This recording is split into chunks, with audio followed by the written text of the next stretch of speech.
नमस्कार साथीहरू आज म हैन घुम्दै मुखियापट्टी मुसर्निया गाउँपालिका को हैन चौरीतर्फ आएको छु। यस्तै घुम्दै क्रममा यहाँ जुन एउटा पोखरी तपाईहरुले हेर्दै हुनुहुन्छ, यो पोखरी मुखियापट्टी मुसर्निया गाउँपालिका अन्तर्गत पर्ने हैन तुलस्याही जब्दी, तुलस्याही निकास र मुखियापट्टी मुसर्नियाको बटवाडी भन्ने पोखरी रहेको छ। यो पोखरी अहिले सुक्खा अवस्थामा रहेको छ, किनभने यहाँ अहिले यसमा कुनै पानीको स्रोत छैन, यसको मुहान छैन, त्यसकारणले यो पोखरी सुक्खा अवस्थामा रहेको छ। किसानहरूले यसबाट दमकल चलाएर आफ्नो खेतको सिँचाइ गरेको हुनाले यो पोखरी सुक्खा अवस्थामा रहेको छ।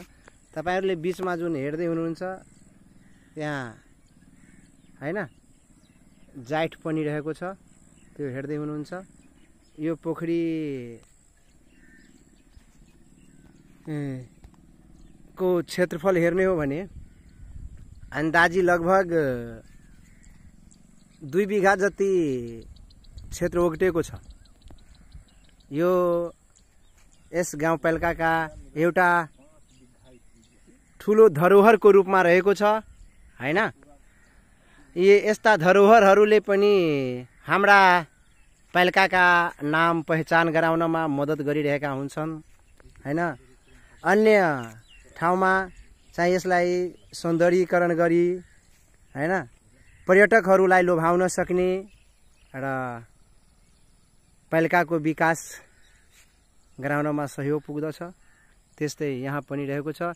साथै यहाँ भनेको इस्लाम धर्मावलम्बीहरूको उनीहरूको कबरगाह पनि रहेको छ, तपाईहरुले हेर्दै हुनुहुन्छ। यो पोखरीको डिलतर्फ यता हैन, यता तुलस्याही तर्फको हैन कबरगाह रहेको छ भने यता मुसर्नियाको मुस्लिमहरूले को यहाँ चाहिँ कबरगाह रहेको छ। साथै त्यता सौन्दर्यीकरणको निमित्त हैन वाल पर्खाल पनि लगाएको छ, यसलाई सुरक्षित गरिएको छ। यो विकासको निमित्त एउटा राम्रो पहल हो हैन। यो चाहिँ चारैतिरबाट भएको भए अझ राम्रो हुन्थ्यो। साथै तपाईहरुले यहाँ एउटा धेरै नै राम्रो चाहिँ पाखरको रुख तपाईहरुले हेरिराख्नु भएको छ। यो रुख धेरै पुरानो रहेको छ। जब म सानै रहँदाखेरि त्यो बेला पनि यो मैले हेरेको थिएँ। यो चाहिँ धेरै नै राम्रो रहेको छ। यो हैन धेरै नै राम्रो छ। अब यो पोखरी एकदमै सुन्दर रहेको छ हैन। यसलाई सौन्दर्यीकरण गर्नु पर्यो अनि राम्रो बनाउनु पर्यो। यो भनेको हामीहरूको पहिचान हो हैन। यसलाई राम्रो गर्नु पर्यो।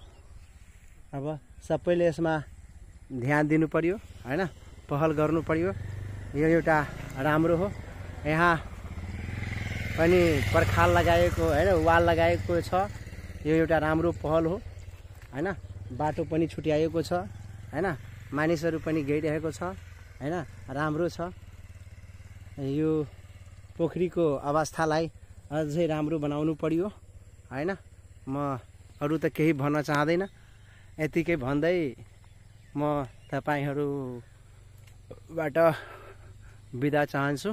धन्यवाद।